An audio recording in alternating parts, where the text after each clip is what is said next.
Welcome to Drill Down Earnings. A quick look at second quarter results from Cloudflare. Really important company that's increasingly in the background of the internet. This is a business story behind one stock on a move. I'm Futurum Group's chief market strategist, Cory Johnson. Cloudflare earnings, interesting quarter from this company. Last quarter, the stock did not react well to a strong quarter. This quarter, the stock's reacting quite well to a strong quarter.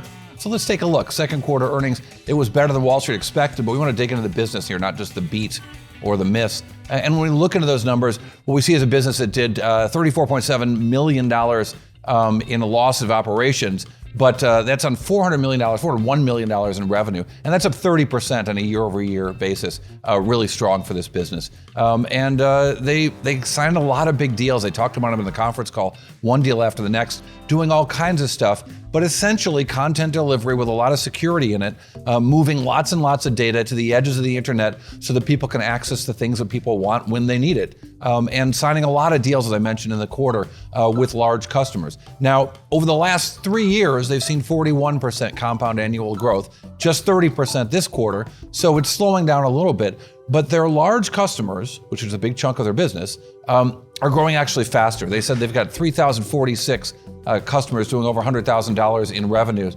out of 210,000 customers. And again, 2/3 of their customers, 65%, just about 2/3, are those large customers spending more than $100,000. And half of them, nearly 49%, are outside of the country. When you look a little bit deeper into these numbers, some of the things they talked about, they say they've got 30% of the Fortune 500, which is kind of a nice number, right? It means that they've still got a lot of big business, but a lot more business that they can get into. And 30% year-over-year customer growth in terms of revenues for those large customers. And they mentioned that they've also really built out data centers. They've got 95% of the world's population is within 50 miles of their data centers. So they're in position to do the work that they say they're going to do, which is securely deliver content to the edge of the internet. And let's think about this for a minute in the era that we're in here in middle of 2024.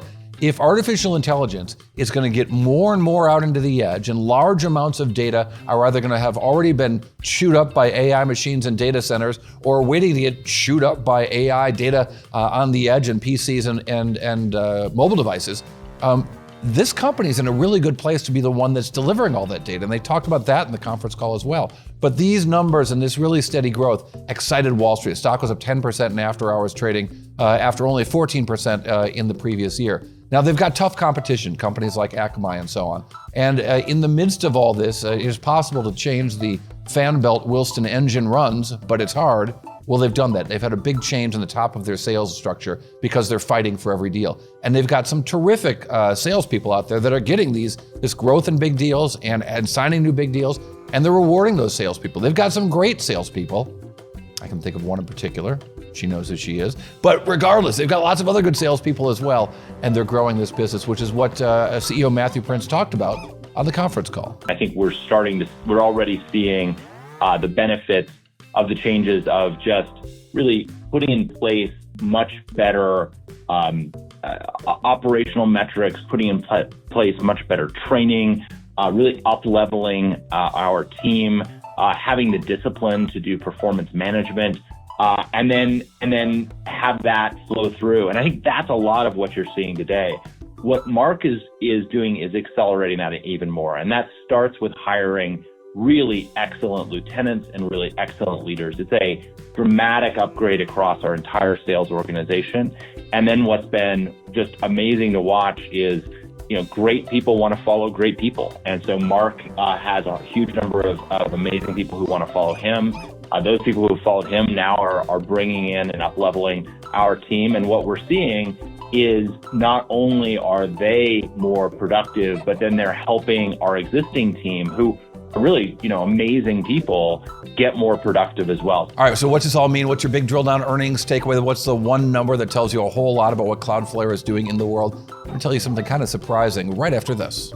The drill down is brought to you by Futurum Group, where analysts, researchers, advisors, content creators, and marketing experts help business leaders anticipate and understand shifts in their industries and build strategies to leverage disruptive innovation. With deep analysis, Futurum Group's extensive industry experience delivers reliable research and data thought leadership, and actionable advice to help you with your strategy and go-to-market efforts. Futurum Group. So Cloudflare, just reporting second quarter earnings. Here's your essential summary, what you want to remember. $401 million in revenues. $35 million loss still, but the growth is really steady at 30%. That's not the one number that means a whole lot, although it does. What I want to talk to you about is how many cyber attacks this company has stopped. How about 158 billion every day? That's a lot. All right, thanks for listening to Drill Down Earnings. I'm Cory Johnson. Drill Down Earnings, part of 6.5 Media. And of course, you can check me out on X at Cory TV, on Instagram and TikTok at Drill Down Pod, and at the 6.5 Media page on YouTube, which you're watching right now. You can find all kinds of earnings announcements, an explanation of what companies are doing, and some deep dives into some really interesting technology. Hope you're digging it.